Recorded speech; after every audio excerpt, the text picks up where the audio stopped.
الحمد للہ نحمده ونستعینه ونستغفره ونؤمن به ونتوکل علیہ ونعوذ باللہ من شرور انفسنا ومن سیئات اعمالنا من يهده اللہ فلا مضل له ومن يضلل فلا هادی له ونشهد ان لا الہ الا اللہ وحدہ لا شریک له ونشهد ان سیدنا ومولانا محمدا عبدہ ورسولہ اما بعد فاعوذ باللہ من الشیطان الرجیم بسم اللہ الرحمن الرحیم قل هو اللہ احد اللہ الصمد لم یلد ولم یولد ولم یکن له کفوا احد اللہم صلی علی محمد وعلی آل محمد کما صلیت علی ابراہیم وعلی آل ابراہیم انک حمید مجید اللہم بارک علی محمد وعلی آل محمد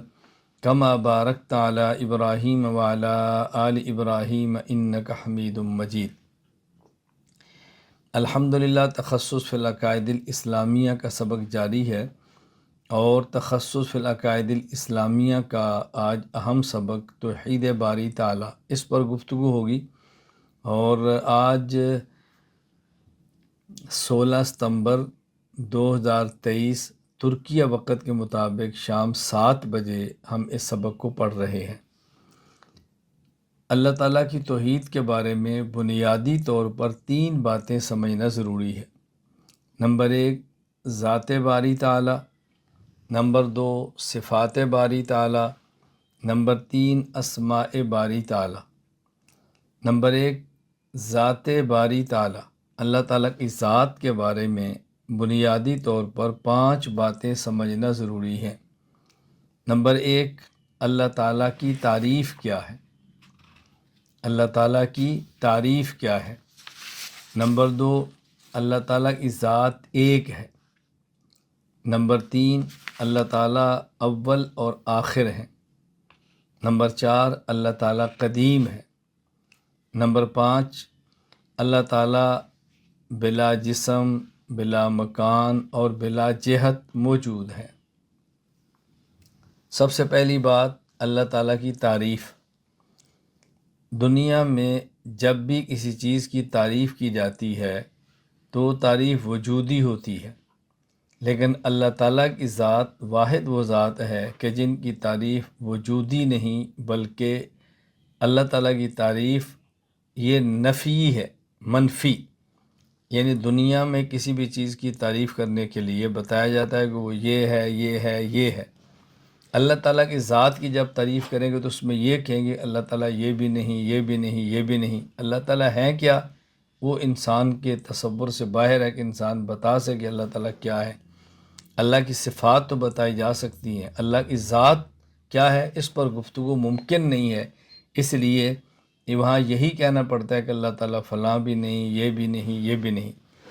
اس حوالے سے امام ابو الفرج عبد الرحمن بن ابو الحسن علی بن محمد تمیمی المعروف امام ابن الجوزی رحمہ اللہ تعالی وفات 597 ہجری دفع شبہ تشبیہ میں فرماتے ہیں: اللہ تعالی لیس بجسم ولا جوہر ولا عرض ولا طویل ولا عریض ولا یشغلہ الامکنۃ ولا یحویہ مکان ولا یشغل الامکنۃ ولا یحویہ مکان ولا جہۃ من الجہات الست ولیس بمتحرک ولا ساکن ولا یدرکہ الاحساس۔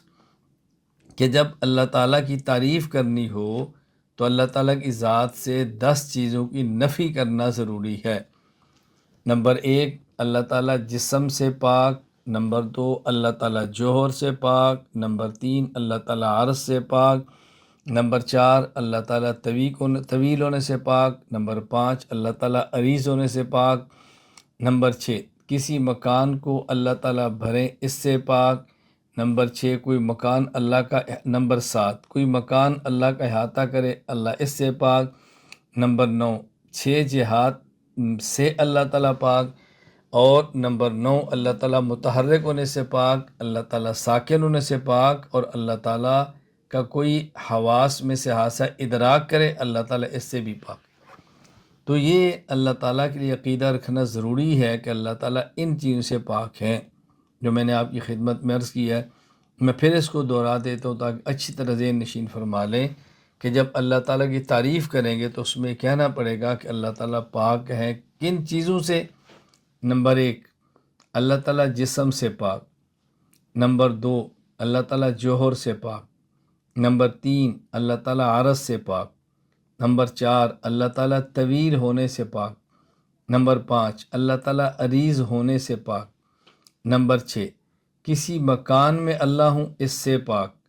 نمبر 7، کوئی مکان اللہ کا احاطہ کرے، اللہ اس سے پاک۔ نمبر 8، جہات ستہ میں سے کوئی ایک جہت میں اللہ ہوں، اللہ تعالیٰ تمام جہات سے پاک۔ نمبر 9، اللہ متحرک ہونے سے پاک۔ نمبر 10، اللہ ساکن ہونے سے پاک اور حواس کے ادراک سے پاک۔ بظاہر یہ 11 ہیں لیکن میں نے کہا تھا 10 ہیں۔ 10 کا معنی ولا یشغلہ الامکنہ ولا یحویہ مکان، اللہ تعالیٰ کسی مکان میں ہوں اس سے بھی پاک، کوئی مکان اللہ کا احاطہ کرے اللہ اس سے بھی پاک۔ جب ہم اس کو یہ کہیں گے اللہ تعالیٰ مکان سے پاک تو پھر خام آپ سمجھیں گے کہ 10 باتیں ایسی ہیں جس کا اللہ تعالیٰ کے بارے میں عقیدہ رکھنا ضروری ہے۔ میں پھر اس کو دہرا دیتا ہوں تاکہ اس کو اچھی طرح ذہن نشین فرما لیں۔ جب ہم اللہ تعالیٰ کی تعریف کریں گے تو 10 چیزیں یہ کہنا ضروری ہے کہ اللہ تعالیٰ ان سے پاک ہیں۔ نمبر 1، اللہ تعالیٰ جسم سے پاک۔ نمبر 2، اللہ تعالیٰ جوہر سے پاک۔ نمبر 3، اللہ تعالیٰ عرض سے پاک۔ نمبر 4، اللہ تعالیٰ طویل ہونے سے پاک۔ نمبر 5، اللہ عریض ہونے سے پاک۔ نمبر 6، اللہ مکان سے پاک۔ نمبر 7، اللہ جہت سے پاک۔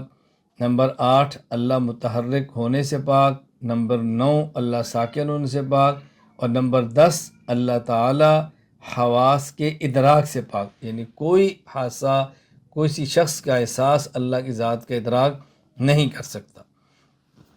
یہاں اس میں علامہ ابن الجوزی رحمہ اللہ نے چند ایک الفاظ ذکر کیے ہیں، میں مناسب سمجھتا ہوں کہ اس کا معنی اور مطلب بیان کیا جائے تاکہ بات مزید کھل جائے۔ نمبر 1، جسم۔ حضرت مولانا سید شاہ حسن دیوبندی رحمہ اللہ تعالی وفات 1391 ہجری احسن الفوائد فی شرح الفقہ الاکبر میں فرماتے ہیں المرکب من جزئین فصاعدا، 2 یا 2 سے زائد چیزوں سے مرکب چیز کو جسم کہتے ہیں۔ 2 یا 2 سے زائد اجزاء سے مرکب چیز کو جسم کہتے ہیں۔ نمبر 2، جوہر۔ مولانا سید شاہ حسن دیوبندی رحمہ اللہ تعالی وفات 1391 ہجری احسن الفوائد فی شرح الفقہ الاکبر میں فرماتے ہیں کل ممکن لہ قیام بذاتہ ای لیس تحیزہ تابعا لتحیز غیری، ہر وہ ممکن چیز جس کا قیام ذاتی ہو، یعنی اس کا کسی جگہ میں ہونا کسی دوسری چیز کے اس جگہ میں ہونے کے تابع نہ ہو، یہ ہے جوہر۔ نمبر 3، عرض۔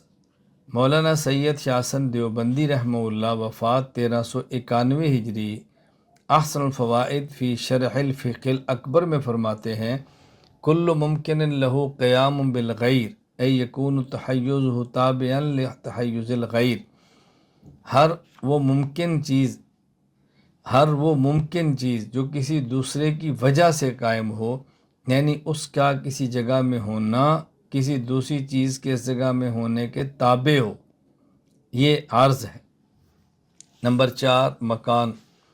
التمکن عبارت عن عند نفوذ بعد فی بعد آخر متوہم او متحقق یسمونہ المکان، ایک بعد کا دوسرے بعد میں سرایت کرنا، یہ ہے تمکن، اور دوسرا بعد متوہم ہو یا متحقق ہو، یہ ہے تمکن۔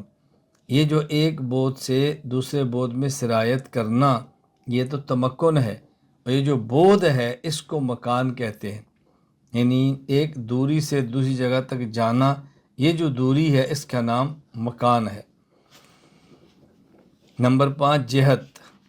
مشہور لغوی علامہ سید محمد بن محمد الحسینی الزبیدی المعروف مرتضیٰ الزبیدی وفات 1205 ہجری، تاج العروس میں لکھتے ہیں الجہت الناحیت والجانب، جہت ایک سمت اور کنارے کو کہتے ہیں۔ دوسری بات میں نے کی تھی کہ اللہ تعالیٰ کی ذات ایک ہے۔ قرآن کریم سورۃ الاخلاص آیت نمبر 1، قل هو اللہ احد، اللہ ایک ہے۔ تیسری بات میں نے گزارش کی تھی، اللہ تعالیٰ کے بارے میں یہ عقیدہ رکھنا ضروری ہے، اللہ تعالیٰ اول ہے، اللہ تعالیٰ آخر ہے۔ قرآن کریم سورۃ الحدید آیت نمبر 3، هو الاول والآخر، اللہ اول بھی ہے، اللہ آخر بھی ہے۔ یہاں بطور فائدہ ایک بات ذہن نشین فرما لیں کہ جب ہم کہتے ہیں اللہ تعالیٰ اول ہے، اللہ تعالیٰ آخر ہے، اس اول اور آخر سے مراد اول آخر حقیقی ہے، اول آخر اضافی نہیں۔ اول حقیقی اس کو کہتے ہیں کہ جس کے لیے کوئی ابتدا نہ ہو، اور آخر حقیقی اس کو کہتے ہیں کہ جس کی کوئی انتہا نہ ہو۔ یہ بات ذہن نشین فرما لیں۔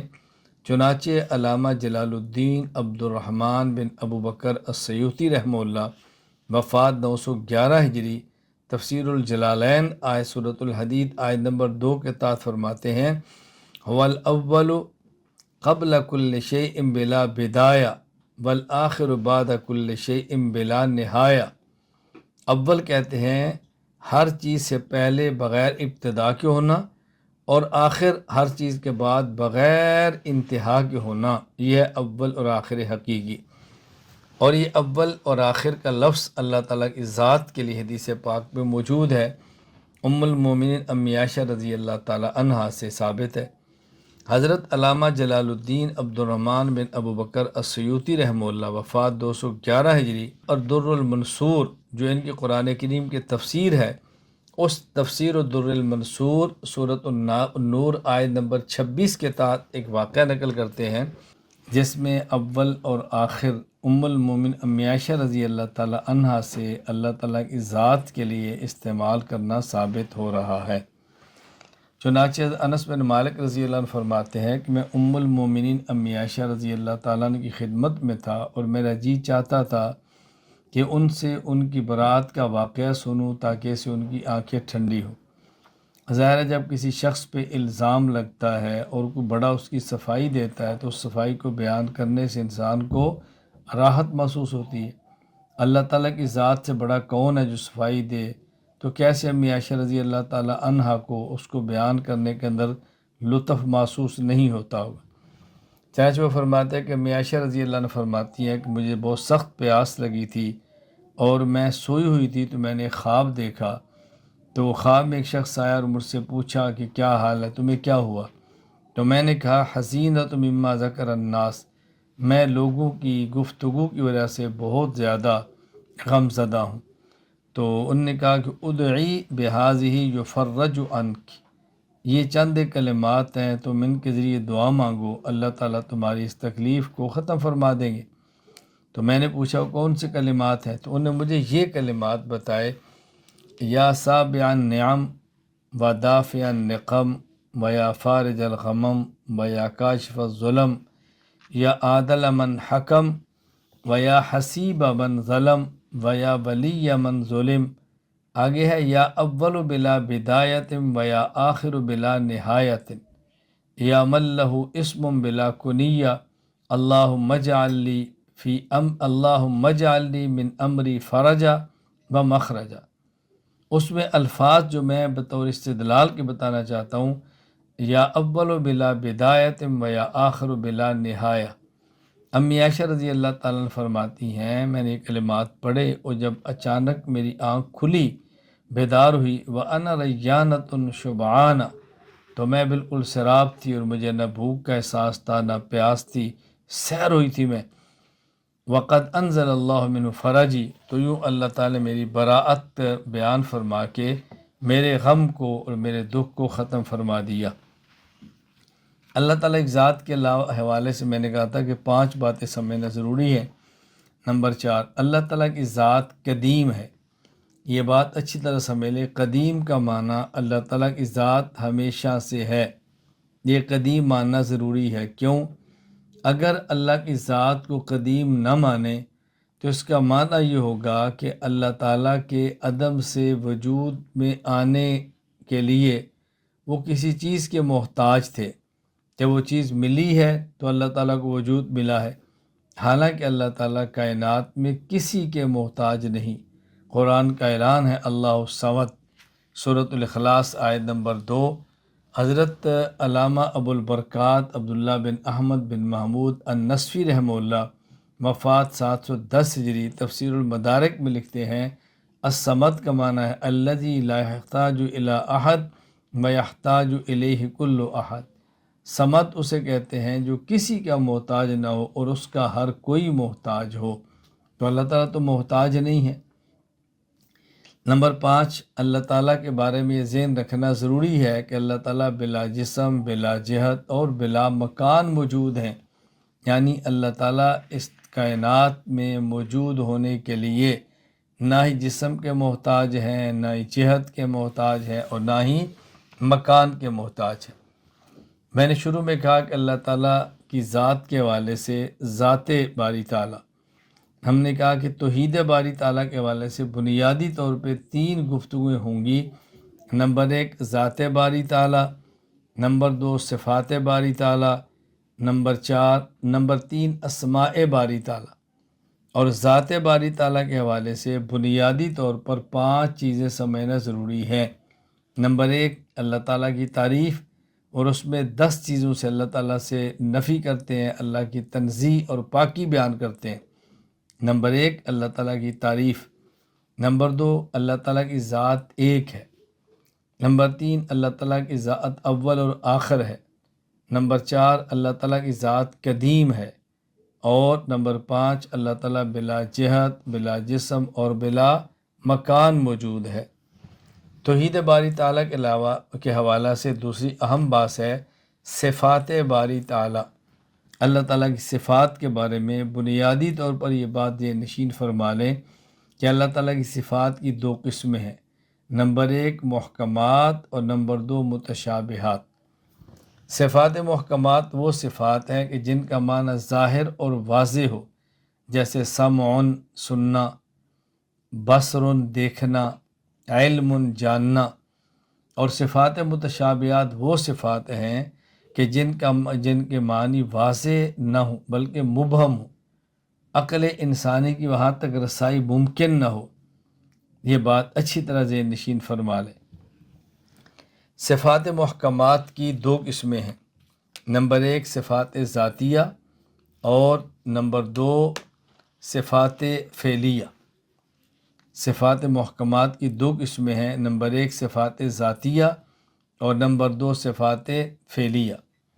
نمبر 1 صفات ذاتیہ، یہ وہ صفات ہیں جن کے ساتھ اللہ تعالیٰ موصوف ہیں اور ان کی ضد کے ساتھ اللہ تعالیٰ موصوف نہیں، اور یہ 7 ہیں: حیات، علم، قدرت، ارادہ، سمع، بصر اور کلام۔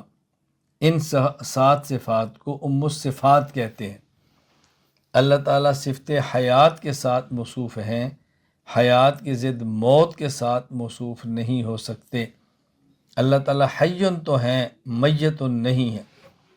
اسی طرح علم، اللہ تعالیٰ صفت علم کے ساتھ متصف ہیں، اس کی ضد جہل کے ساتھ متصف نہیں ہو سکتے۔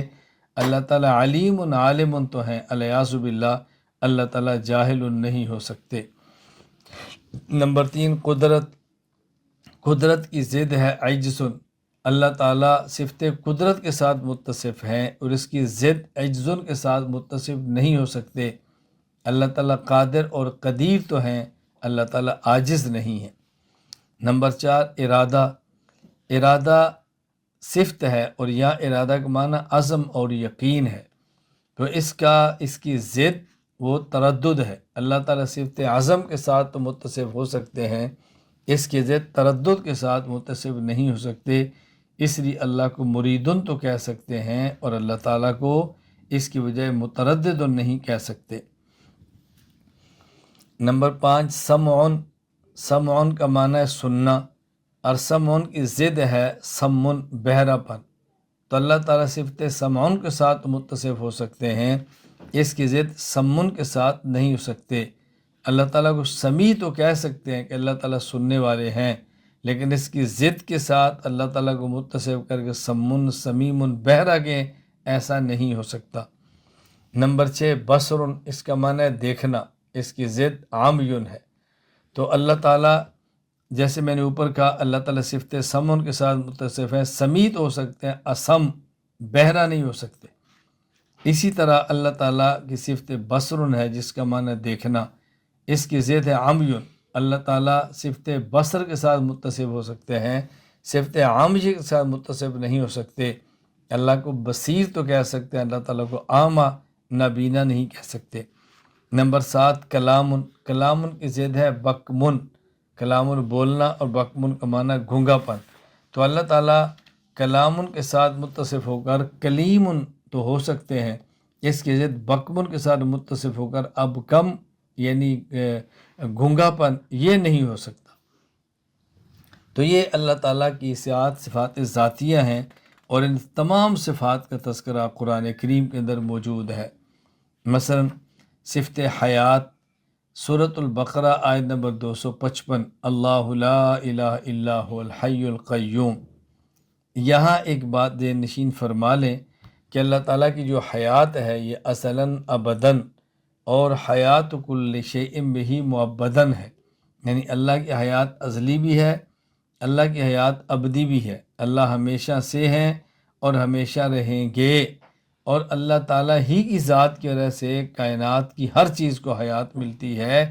یہ ہے اللہ کے حی ہونے کا معنی۔ علم، اللہ تعالیٰ کو ہر چیز کا علم ہے۔ جب اللہ تعالیٰ نے کائنات کو پیدا فرمایا تب بھی علم ہے، جب کائنات کو پیدا نہیں فرمایا اللہ تعالیٰ تب بھی جانتے تھے کس مخلوق کو کب پیدا کرنا ہے، کہاں پیدا کرنا ہے، اسے کیا کام لینا ہے، اس کو کب ختم کرنا ہے۔ اللہ کا علم بہت وسیع ہے۔ سورہ آل عمران آیت نمبر 29، وَيَعْلَمُ مَا فِي السَّمَاوَاتِ وَمَا فِي الْأَرْضِ۔ قدرت، اللہ تعالیٰ ہر چیز پر قادر ہے، مخلوق میں سے کوئی بھی چیز اس کی قدرت سے باہر نہیں۔ اللہ تعالیٰ کا ارشاد ہے سورۃ البقرہ آیت نمبر 20 میں، ان اللہ علی کل شیء قدیر۔ یہاں ایک بات اچھی طرح ذہن نشین فرما لیں، اور اس بات کو ذہن نشین فرمانے سے سمجھنے سے 20 اشکالات ختم ہو جائیں گے۔ قدرت کا تعلق ممکنات کے ساتھ ہے، واجبات اور محالات کے ساتھ نہیں۔ واجب اسے کہتے ہیں کہ جس نے ہونا ہے، نہ ہونے کی کوئی گنجائش نہیں، اور محال کہتے ہیں جس سے نہیں ہونا وہاں ہونے کی کوئی گنجائش نہیں۔ تو قدرت کا تعلق ممکنات کے ساتھ ہوتا ہے، واجبات اور محالات کے ساتھ نہیں ہوتا۔ مثلا کوئی شخص سوال کرتا ہے کہ کیا اللہ تعالیٰ اپنے جیسا کوئی دوسرا خدا پیدا کرنے پر قادر ہے؟ اگر آپ کہتے ہیں جی قادر ہے تو اس کا مطلب دوسرا خدا ہو سکتا ہے۔ آپ کہتے ہیں قادر نہیں ہے تو آپ نے صفت قدرت کا انکار کر دیا۔ اب اس کا جواب بہت آسان ہے کہ دیکھیں اللہ کی مثل خدا کا پیدا ہونا ناممکن ہے، اور قدرت کا تعلق ممکنات کے ساتھ ہوتا ہے، محالات اور ناممکنات کے ساتھ نہیں ہوتا۔ بعض لوگ سوال کریں کیا اللہ تعالیٰ اپنے آپ کو ختم کرنے پر قادر ہیں؟ اگر آپ کہتے ہیں تو اس کا معنی ہے کہ اللہ ہمیشہ نہیں۔ اگر آپ کہہ سکیں نہیں تو اللہ تعالیٰ قادر نہ ہوئے۔ یہاں بھی بات سمجھیں، اللہ تعالیٰ کا وجود یہ واجب ہے، اور واجب الوجود وہی ہوتا ہے کہ جس کا نہ ہونا ممکن نہ ہو، نہ ہونا محال ہو۔ اس لیے اللہ تعالیٰ کی قدرت کا تعلق واجبات کے ساتھ نہیں، محالات کے ساتھ نہیں، بلکہ ممکنات کے ساتھ ہے۔ میں آگے واجب کا، ممکن کا، محال کا میں نے بھی عرض کرتا ہوں تاکہ مزید بات کھل جائے۔ واجب الوجود کا معنی میر سید شریف جرجانی رحمہ اللہ وفات 816 ہجری کتاب التعریفات میں فرماتے ہیں، واجب الوجود هو الذي يكون وجوده من ذاته ولا يحتاج الى شيء اصلا۔ واجب الوجود اسے کہتے ہیں کہ جس کا وجود ذاتی ہو اور اپنے وجود میں کسی کا محتاج نہ ہو۔ یاد رکھنا، جس کا وجود ذاتی ہوگا اور اپنے وجود میں کسی کا محتاج نہیں ہوگا وہ ہمیشہ سے ہوگا اور ہمیشہ رہے گا۔ کیوں؟ ہمیشہ سے وہ نہیں ہوتا کہ جس کو اپنے وجود میں دوسرے کی احتیاج ہو، تو احتیاج ختم ہو تو پھر آئے، تو جو محتاج ہے ہی نہیں وہ تو ہمیشہ سے ہوگا۔ اسی طرح جو کسی کا محتاج نہیں ہوگا وہ ہمیشہ بھی رہے گا، اس لیے کہ ہمیشہ اس نے نہیں رہنا جو اپنے وجود میں کسی کا محتاج ہے۔ جب وہ چیز تھی تو موجود ہے، وہ نہیں تو ختم ہو جائے گا۔ تو جو کسی کا محتاج ہی نہیں ہے، جس کا وجود ذاتی ہے، وہ ازلی بھی ہوگا، ابدی بھی ہوگا۔ نمبر 2 محال۔ میر سید شریف جرجانی رحمہ اللہ وفات 816 ہجری کتاب التعریفات میں فرماتے ہیں، المحال ما یمتنع وجودہ فی الخارج۔ محال اسے کہتے ہیں جس کا ہونا ناممکن ہو، جس کا ہونا ناممکن ہو۔ یہاں بات نشین فرما لیں کہ محال کی 3 قسمیں ہیں۔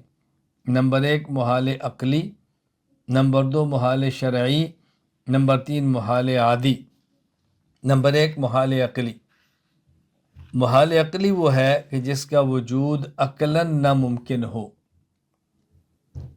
جیسے ایک چیز آگ بھی ہو، پانی بھی ہو، گرم بھی ہو، ٹھنڈی بھی ہو، اور ایک ہی چیز روشن بھی ہو اور اندھیرا بھی، ظلمت بھی ہو، یہ ناممکن ہے، جس کو اچھی طرح ذہن نشین فرما لیں۔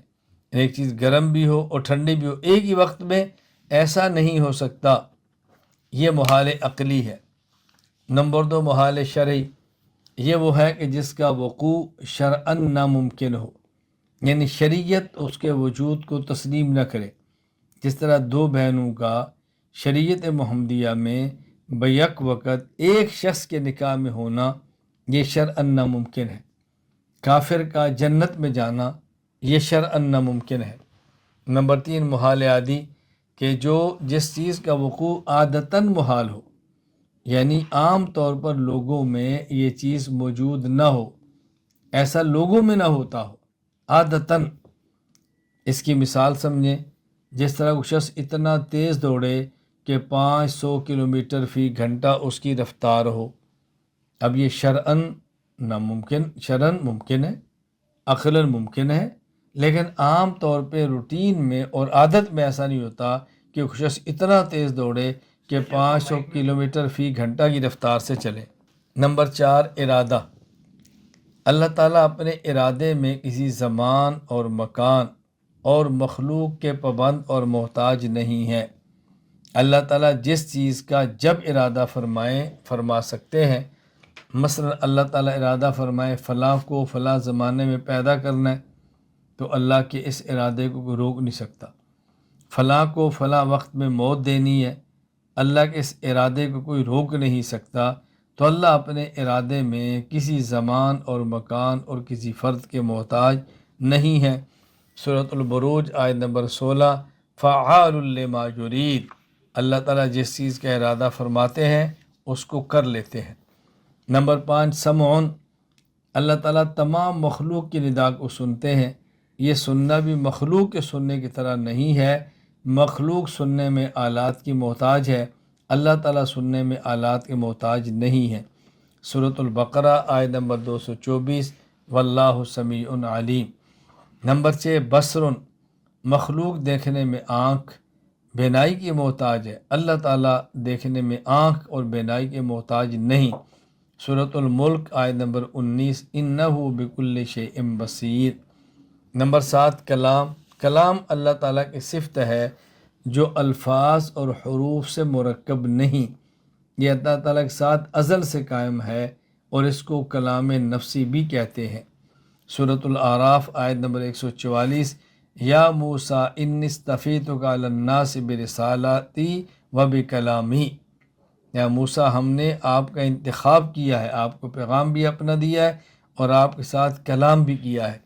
تو اللہ تعالیٰ کا کلام الفاظ اور حروف سے مرکب نہیں ہوتا۔ اللہ تعالیٰ لیس کمثلہ شیء ہے، اللہ تعالیٰ بے مثال ہیں، اللہ کے لیے مثال دینا ممکن نہیں ہے۔ میں سمجھانے کے لیے کہتا ہوں تاکہ بات سمجھ آ جائے، یہ بالکل ایسے ہی ہے کہ جس طرح کوئی شخص اپنی زبان سے بات نہ کرے اور یہ کہے کہ میرے دل میں ایک بات آ رہی ہے، میرے جی میں ایک بات آ رہی ہے، یہ جو دل اور جی میں بات آ رہی ہے دیکھیں اس میں الفاظ اور حروف سے مرکب نہیں ہے۔ تو اللہ تعالیٰ کی کلام جو کلام نفسی ہے وہ الفاظ اور حروف سے مرکب نہیں۔ یہ بات اچھی طرح ذہن نشین فرما لیں، اور یہ بھی ذہن میں رکھ لیں کہ کلام اصل میں وہی ہوتا ہے جو کلام نفسی ہو۔ کلام لفظی تو اس کلام نفسی پہ دلالت کرتا ہے، یعنی میری اصل گفتگو وہ ہے جو میرے دل و دماغ میں ہے۔ یہ جو میں زبان سے بول رہا ہوں یہ میرے دل و دماغ کے اندر کی گفتگو کی ترجمانی ہے۔ مشہور شاعر غیاث بن غوث طالبی، مشہور شاعر غیاث بن غوث تغلبی المعروف اختل، وفات 98 ہجری، ان کا ایک شعر ہے: ان الکلام لفی الفؤاد و انما جعل اللسان علی الفؤاد دلیلا، شرح المقاصد تفتازانی، کہ کلام تو وہی ہے جو دل کے اندر ہے، بس زبان تو اس دل والے کلام کی ترجمان ہوتی ہے۔ یہاں یہ بات بھی ذہن نشین فرما لیں کہ اللہ کا کلام کلام نفسی ہے جو الفاظ اور حروف سے مرکب نہیں۔ اللہ تعالیٰ نے اس کلام نفسی کو مخلوق تک پہنچانے کے لیے الفاظ اور حروف کا لباس عطا فرمایا ہے۔ جس طرح اللہ قدیم ہے، اللہ کا کلام نفسی قدیم ہے، اسی طرح اس پر الفاظ اور حروف کا لباس بھی قدیم ہے۔ ہاں البتہ مخلوق کا اس کو قراءت کرنا اور اس کو پڑھنا یہ حادث ہے، یعنی قراءت حادث ہے، مقروء قدیم ہے۔ جو پڑھ رہا ہے یہ پڑھنا حادث ہے، لیکن جس کو پڑھا جا رہا ہے وہ قدیم ہے، وہ ازلی بھی ہے، وہ ابدی بھی ہے۔ یہاں ایک بات اور بھی سمجھ لیں، ایک ہوتا ہے کسی صفت کا وجود اور ایک ہوتا ہے کسی صفت کا ظہور۔ صفت کا وجود الگ ہے اور صفت کا ظہور الگ ہے۔ مثلا اللہ تعالیٰ کی صفت ہے کلام، یہ صفت ہے، اس کا وجود الگ چیز ہے، ظہور الگ چیز ہے۔ صفت کلام اللہ تعالیٰ کا ازل سے ہے اور قدیم ہے، لیکن جب موسیٰ علیہ السلام سے کلام فرمایا تو اب صفت کلام کا ظہور ہوا ہے، صفت کلام کو وجود نہیں ملا۔ بالکل اسی طرح جس طرح پیدا کرنا، تخلیق، یہ اللہ کی وہ صفت ہے جو قدیم ہے۔ یہ صفت تخلیق مخلوق کے پیدا کرنے پر موقوف نہیں ہے کہ اللہ تعالیٰ مخلوق کو پیدا فرمائیں گے تو اللہ کو خالق کہیں گے، پیدا نہیں فرمائیں گے تو خالق نہیں کہیں گے۔ جب اللہ نے مخلوق کو پیدا نہیں کیا وہ تب بھی خالق تھے، ہاں جب مخلوق کو پیدا کیا تو پھر صفت خلق کا ظہور ہوا ہے۔ میں اس کو سمجھانے کے لیے مثال دیا کرتا ہوں کہ جس طرح ایک شخص قرآن کریم کا قاری ہے تو اگر یہ قرآن کریم نہ پڑھے اور خاموش رہے تب بھی قاری ہے، اور جب قرآن کریم پڑھنا شروع کرے تب بھی قاری ہے۔ فرق کیا ہے؟ جب قرآن نہیں پڑھ رہا تھا قاری تب بھی تھا، لیکن صفت قرات کا ظہور نہیں ہو رہا تھا، اور جب اس نے قرآن کریم کو پڑھنا شروع کیا اب یہ ایسا قاری ہے کہ جس کی صفت قرات کا ظہور ہو رہا ہے۔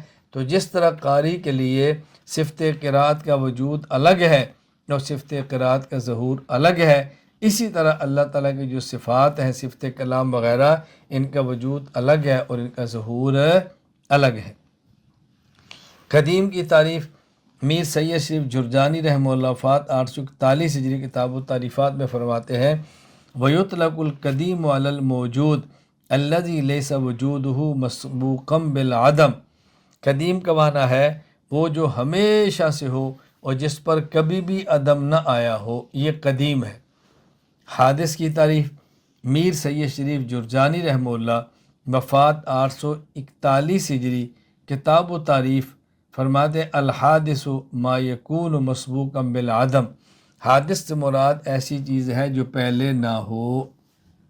حادث سے مراد ایسی چیز جو پہلے نہ ہو، یعنی قدیم وہ ہے کہ جس پر کبھی بھی عدم نہ آیا ہو، اور حادث کے جس پر عدم آیا اور ہمیشہ سے نہ ہو۔ اللہ تعالیٰ کی صفات کے بارے میں نے عرض کیا کہ بنیادی طور پر صفات کی دو قسمیں ہیں، نمبر 1 محکمات اور نمبر 2 متشابہات۔ پھر صفات محکمات کی دو قسمیں ہیں، نمبر 1 صفات ذاتیہ، نمبر 2 صفات فعلیہ۔ میں نے صفات ذاتیہ کے بارے میں عرض کیا، یہ وہ صفات ہیں کہ جو ان کے ساتھ اللہ موصوف ہو اور ان کی ضد کے ساتھ اللہ تعالیٰ موصوف نہ ہو۔ اور صفات فعلیہ یہ وہ صفات ہیں کہ جن کے ساتھ اللہ تعالیٰ موصوف ہو اور ان کی ضد کے ساتھ بھی اللہ تعالیٰ موصوف ہو، لیکن اس صفت کا وقوع اللہ کی ذات پر نہیں بلکہ اللہ کے غیر پر ہوگا۔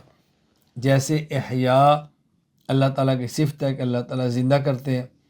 اب احیاء کی ضد اماتت، مارنا، اللہ تعالیٰ محیی بھی ہے، اللہ تعالیٰ ممیت بھی ہے۔ یہ صفت فعلیہ ہے۔ صفت فعلیہ جس صفت کے ساتھ اللہ موصوف ہوں جیسے احیاء، اور اس کی ضد کے ساتھ بھی موصوف ہوں جیسے اماتت، لیکن اس صفت کا وقوع اللہ کے غیر پر ہو، یعنی اللہ زندہ بھی کرتے ہیں، اللہ مارتے بھی ہیں، لیکن زندہ بھی اپنے آپ کو نہیں، اپنے علاوہ مخلوق کو کرتے ہیں۔ اللہ موت بھی دیتے ہیں لیکن خود کو نہیں بلکہ مخلوق کو موت دیتے ہیں۔ تو اللہ کی صفت احیاء اور صفت اماتت کا وقوع اللہ کے غیر پر ہے، اللہ کے اوپر نہیں ہے۔ یہاں ایک سوال اور اس کا جواب سمجھیں۔ سوال یہ ہے کہ آپ نے کہا صفات ذاتیہ کی، صفات محکمات کی دو قسمیں ہیں، نمبر ایک صفات ذاتیہ اور نمبر دو صفات فعلیہ۔ آپ نے کہا کہ صفات کی دو قسمیں ہیں، نمبر ایک صفات محکمات، نمبر دو متشابہات، اور پھر صفات محکمات کی دو قسمیں ہیں، نمبر ایک صفات ذاتیہ اور نمبر دو صفات فعلیہ۔ ہم دیکھتے ہیں کہ بعض صفات اللہ تعالیٰ کی ایسی ہیں نہ وہ متشابہات ہیں اور نہ وہ صفات ذاتیہ ہیں، نہ وہ صفات فعلیہ ہیں محکمات میں سے۔ تو یہ اللہ تعالیٰ کی کون سی قسم ہوگی صفات کی جس کے اندر ان کو شامل کیا جائے گا؟ مثلا اللہ تعالیٰ کی صفت حکیم ہے، اللہ تعالیٰ کی صفت خبیر ہے۔ اب صفت حکیم اور صفت خبیر متشابہ نہیں کیونکہ اس کا معنی بالکل واضح ہے، اور صفت حکیم یہ صفت محکمہ ذاتیہ بھی نہیں کہ صفات محکمات ذاتیہ وہ 7 ہیں، ان میں حکیم اور خبیر نہیں ہے، اور یہ صفت حکیم اور خبیر یہ صفت ذاتیہ فعلیہ بھی نہیں کیونکہ صفت ذاتیہ فعلیہ، صفت محکمہ فعلیہ اسے کہتے ہیں کہ اللہ تعالیٰ جس صفت کی ضد کے ساتھ بھی موصوف ہو۔ اب اللہ تعالیٰ حکیم تو ہیں لیکن حکیم کی جو ضد ہے اللہ تعالیٰ اس کے ساتھ تو موصوف نہیں ہو سکتے نا۔ اللہ تعالیٰ خبیر ہیں اور جو خبیر کی ضد ہے جہالت، اللہ تعالیٰ اس سے تو متصف نہیں ہو سکتے، تو پھر یہ صفات کس قسم میں شامل ہوں گی؟ جواب ذہن نشین فرما لیں کہ ہم کہتے ہیں اللہ تعالیٰ کی صفات کی دو قسمیں ہیں، نمبر ایک محکمات، نمبر دو متشابہات، اور محکمات کی دو قسمیں ہیں، نمبر ایک صفات ذاتیہ اور نمبر دو صفات فعلیہ، اور صفات ذاتیہ 7 ہیں۔ یہ جو ہم کہتے ہیں نا صفات ذاتیہ 7 ہیں، میں نے پہلے بھی کہا تھا کہ یہ الصفات ہیں، یعنی صفات ذاتیہ ان 7 کے علاوہ بھی ہیں، لیکن الصفات یہ 7 ہیں، باقی ہر صفت ذاتی ان 7 میں سے کسی نہ کسی کے اندر داخل ہو جائے گی۔ جیسے حکیم اور خبیر یہ صفت علیم کے اندر شامل ہے۔ ظاہر ہے علم ہوگا تو حکمت ہوگی، علم ہوگا تو باخبر ہوں گے، ورنہ علم کے بغیر خبر حکمت تو ممکن نہیں ہے۔ تو یہ دونوں ایسی صفات ہیں کہ جو علیم ان کے ساتھ شامل ہے۔ اسی طرح حکیم والی صفت یہ صفت قدیر کے ساتھ بھی شامل ہے۔ قدیر ہوں گے تو حکیم ہوں گے، قدیر نہیں ہوں گے تو حکیم کیسے ہوں گے؟ اس لیے کوئی بھی صفات ایسی نہیں جو ان صفات سے باہر ہو، اللہ تعالیٰ کی تمام صفات ان صفات کے اندر آ جاتی ہیں۔ یہاں ایک بات اور ذہن نشین فرما لیں کہ اللہ تعالیٰ کی صفات اللہ تعالیٰ کی ذات کی طرح قدیم ہے، یعنی جب دنیا میں کوئی چیز نہیں تھی اللہ کی ذات بھی تھی، اللہ کی صفات بھی تھی۔ جب دنیا میں کوئی چیز نہیں تھی اللہ کی ذات اور صفات دونوں تھی، اور دنیا میں کوئی چیز بھی نہیں ہوگی تب بھی اللہ کی ذات اور اللہ کی صفات ہوں گی۔ تو گویا اللہ کی صفات اللہ کی ذات کی طرح قدیم ہیں، یہ ہمیشہ سے ہیں، اس کو ذہن نشین فرما لیں۔ یہ اللہ کی صفات اللہ کی ذات کی طرح قدیم کیوں ہیں؟ اس کی بنیادی وجہ یہ ہے کہ دیکھیں اللہ تعالیٰ کی ذات کی طرح اللہ تعالیٰ کی صفات قدیم کیوں ہیں؟ اگر اللہ کی ان صفات کو قدیم نہ مانے تو اس کا مطلب یہ ہوگا کہ اللہ تعالیٰ پر ایسا وقت بھی گزرا ہے کہ جب اللہ تعالیٰ ان صفات سے خالی تھے، تو صفات کے بغیر اللہ کا ہونا یہ یوں سمجھیں کہ اللہ تعالیٰ کا عیب ہے کہ اللہ تعالیٰ صفت کمال کے بغیر ہوں، اس لیے ممکن نہیں ہے، بلکہ جب سے کیا ہمیشہ سے اللہ ہے اور ہمیشہ سے اللہ کی صفات ہے، تو اللہ تعالیٰ کی صفات اللہ تعالیٰ کی ذات کی طرح قدیم ہے۔ ایک بات اور ذہن نشین فرما لیں، وہ یہ کہ جو اللہ تعالیٰ کی صفات ہیں یہ نہ ہی اللہ کا عین ہے اور نہ ہی اللہ کا غیر ہے، یعنی صفات باری تعالیٰ عین باری بھی نہیں اور صفات باری تعالیٰ غیر باری بھی نہیں، یہ بات سمجھنا۔ عینیت اور غیریت کا مطلب کیا ہوتا ہے؟ دو چیزوں کے مفہوم کا مصداق ہر اعتبار سے ایک ہو، اسے عینیت کہتے ہیں، اور اگر ایک چیز دوسری کے بغیر ہو سکے اسے غیریت کہتے ہیں۔ اب اللہ کی صفات اللہ کا عین کیوں نہیں؟ اس لیے کہ عین کا معنی ہوتا ہے کہ دو چیزوں کے مفہوم کا مصداق ہر اعتبار سے ایک ہو۔ صفت یہ ذات سے امر زائد ہوتی ہے، لہٰذا جب صفت امر زائد ہے تو صفت اور ذات کا ہر اعتبار سے مفہوم کا مصداق ایک ہو، یہ ممکن نہیں ہے۔ بات اچھی طرح ذہن نشین فرما لیں۔ ہم نے کہا اللہ تعالیٰ کی صفات یہ اللہ کا عین بھی نہیں، اللہ کا غیر بھی نہیں۔ کیوں؟ دو چیزوں کے مفہوم کا مصداق ہر اعتبار سے ایک ہو تو عین ہے، اور دونوں میں سے ہر ایک دوسرے کے بغیر ہو سکے تو یہ غیر ہے۔ صفات باری تعالیٰ عین کیوں نہیں؟ اس لیے کہ صفت ذات سے ایک زائد چیز کا نام ہے تو عین نہ ہوئے، اور صفات باری یہ غیر کیوں نہیں؟ اس لیے کہ صفت تابع ہے اور موصوف مطبوع ہے، اور تابع بغیر مطبوع کے ہو ہی نہیں سکتا، اور غیر اسے کہتے ہیں کہ جو دوسرے کے بغیر ہو سکے۔ اللہ تعالیٰ کی ذات صفات کے بغیر ممکن نہیں۔ کیوں؟ اگر اللہ تعالیٰ کی ذات کو صفات کے بغیر مانیں گے تو اس کا مطلب ہوگا کہ اللہ تعالیٰ بغیر کمال کے تھے، اور اللہ کی ذات کا بغیر صفت کمال کے ہونا اللہ تعالیٰ کا عیب ہے، اس لیے اللہ کی ذات اللہ کی صفات کا غیر بھی نہیں ہو سکتی۔ تو ہم نے کہا کہ اللہ تعالیٰ کی ذات اللہ تعالیٰ کی صفات یہ نہ عین ہے اور نہ غیر ہے۔ میں نے آپ سے کہا کہ اللہ تعالیٰ کی صفات کی دو قسمیں ہیں، محکمات اور متشابہات۔ محکمات کی دو قسمیں صفات ذاتیہ اور صفات فعلیہ۔ اب سنیں متشابہات کی بھی دو قسمیں ہیں۔ نمبر ایک، متشابہ غیر معلوم المعنی غیر معلوم المراد، جس کا لغوی معنی بھی معلوم نہ ہو اور شرعی مراد بھی معلوم نہ ہو، اسے کہتے ہیں متشابہ من کل الوجوہ، جیسے حروف مقطعات الف لا میم ہا میم عین صاد یا سین کاف ہا یا عین صاد۔ یہ صفات متشابہہ من کل الوجوہ ہیں، الف کا لغوی معنی بھی معلوم نہیں، اور یہاں الف لام میم میں مراد شرعی کیا ہے یہ بھی معلوم نہیں۔